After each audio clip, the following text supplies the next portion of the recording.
فدیه 100 روپۍ ده جناب. یو کس ته روجي نشي نیولی یا یې مونځونه پې پاتې دي او مړ شوی دی یا د یو کس ته شوګر دی بیمار دی او روجي نیولی نشي نو دا به 100 روپۍ فدیه ورکوي. او آیا چې بیا ول الله صحت ورکړي نو دا روجي دا به راګرځوي او ګناه په دې کې ګوره ډېره غلط فهمي ده ښه. زمونږ خاص کر زنانه په دې کې ډېره غلط فهمۍ شکار دي. واورئ ښه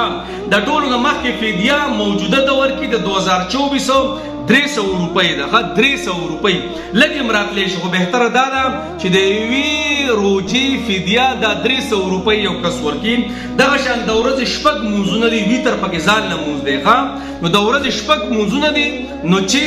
6 ضرب 300 روپۍ به برابرې چې د دې نه څومره پیسې رالي ځکه د ورځې 6 مونځونه دي ویتر به ځان نه مونځ حساب یې ښه او د یو مونځ قیمت دی 300 روپۍ. ګورئ یو کس دی که نه او هغه مکمل پرېوت بیمار شو صحیح ده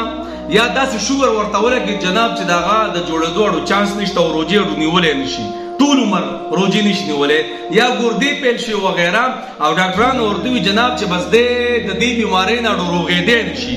نو په دغه حالت کې به څه کې د روجي فدیه به ورکوې او روجي فدیه څه ده 300 روپۍ. اوس مثال که تر یو کس بیمار دی روجي نشي نیولی او د دغه روجو فدیه ورکړه 300 روپۍ او څه موده پس دی بیا روغ شو نو جناب دغه روجي به راګرځوي ښه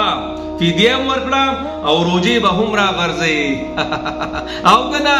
زموږ ډېرې خویندې داسې دي او ډېرونه چې بس دوی فدیه مې ورکړې ده او ښه جګ جوړي ښه برابرې او ښه برابرې او جناب بیا